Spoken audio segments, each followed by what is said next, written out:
Hello po, magandang araw po. Gabi na. Magandang gabi po. Nahihilo na po ako pagpasensya. Maling-maling desisyon na sumata yung lahat. Yung iba po 5 seconds pa. Wag po kayo mag-alala. Meron pa tayong bote dyan.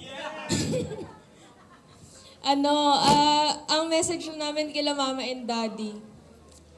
Gusto lang namin mag-thank you sa kanila kasi sobra nagampanan nila yung pagiging, Ano?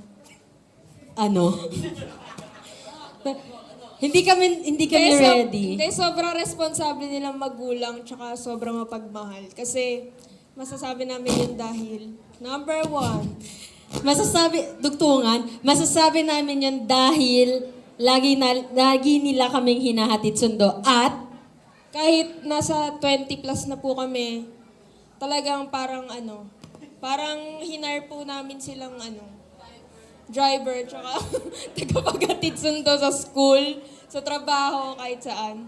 So talagang i-adjust po nila yung oras nila para lang mahatid nila kami and masundo kahit anong oras na sa isang buong araw. kahit madaling araw pa yan. So, thank you so much. We super duper appreciate you. Tsaka, Tsaka, ano ba to? Bakit pa tayo nagdudugtungan? Kasi hindi po talaga kami prepared. Kasi hanggang kaninang madaling araw, kaninang umaga actually, tumatalak pa rin yung nanay ko. Nagte-text, nasa simbahan, nagtatanong, sino po, Miss Bea, nasan po yung ganito? Wait lang po! So, hindi po talaga kami prepared. So, yun lang, dahil hindi kami prepared, yun lang gusto namin sabihin. Basta kahit anong mangyari, hindi ako mag-aasawa, siya lang. So, hindi kayo sure. Hindi natatapos dito ang araw, girl. Ako ang mag-aalaga sa kanila sa pagtanda, si Karilang Financer. Yun. Siya. So, yun.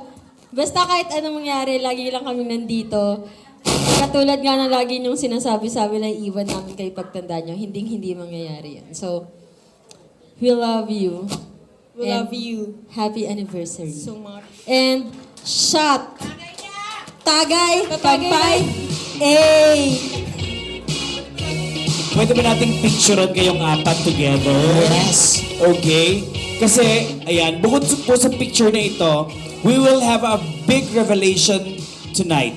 Bea, huwag ka mag-alala, pwede ka na mag-asawa. Kasi,